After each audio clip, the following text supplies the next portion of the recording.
I'm going to show you how we would do sound switching. It's a great way to get your children practicing their skills of blending and segmenting, which are crucial for reading, and also a skill we called sound switching or phoneme manipulation, which is something children use a lot. Well, we all use a lot in spelling. So if you can start this as soon as possible, but obviously only do this with sound spelling correspondences that you've already taught the child. So let's just think we've taught them these and we're now going to play this game. So first of all, I would build the first word and I'd say to my little one, let's read the words. Now you build the first one so they can get on switching. So let's just say the sounds and read the word s-a-t, sat. Brilliant. You might want them to have a go as well, or you do it together. So you do it a couple of times and say, right, I want to change sat into pat. How do I change sat into pat? Hopefully they'll say this is the sound that needs to change. If they're wary about it, if they're not sure, then you go sat to pat, yeah? And then hopefully they point out that that needs to come out and this is the one that needs to go in. P-at, pat. Then what do we do if I want to change pat into pit? So give them a minute to think. Again, we're very lucky. We can't stretch p out, but we can stretch the a out. So it could go, we want to change p-at to p-it. What needs to change? Now, sometimes children find vowel sounds quite hard, so if they need a hand, you give them a hand.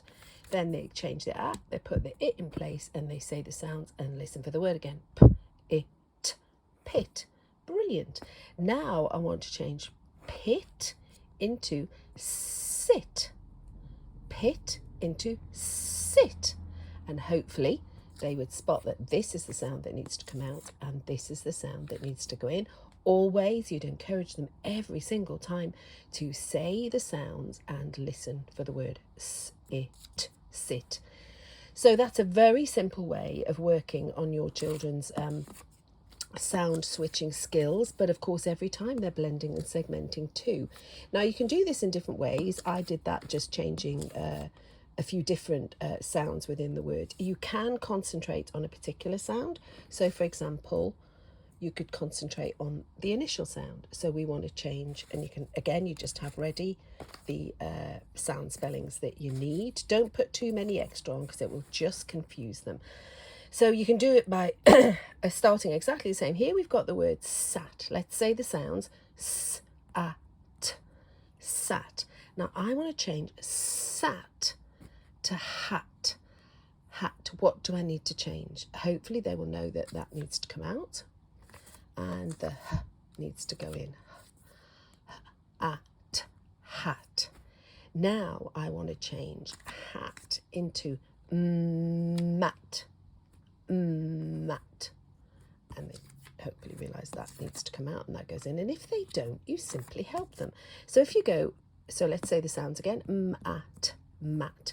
Now if you say let's change mat to at, now, but again, is one of those sounds you can't hang on to, and also it's quite a hard sound to say reasonably loudly without getting that extra consonant, that extra vowel sound on of So we want to change mat to bat.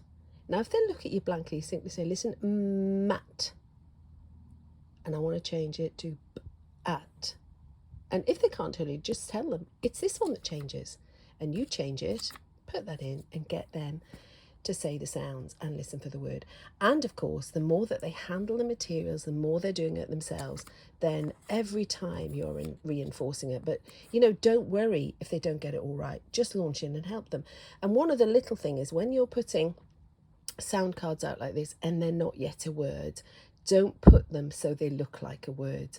If you were to put, for example, them like that, they'll be looking, thinking, oh, that looks like a word. And of course it isn't. So you can't, they can't read it. So just be aware of that. But until a word is made, is built, is sounded out, then don't put them in a line, put them randomly. And next time I'm going to talk you through how to do sound switches with 4 sound, 5 sound, and 6 sounds, but we often use alien words. So I'll go over an alien word sound switch in the next video. But this is a really useful way to get children to practice their blending and their segmenting and this really useful skill of switching sounds within words. And the plus is they nearly always love it.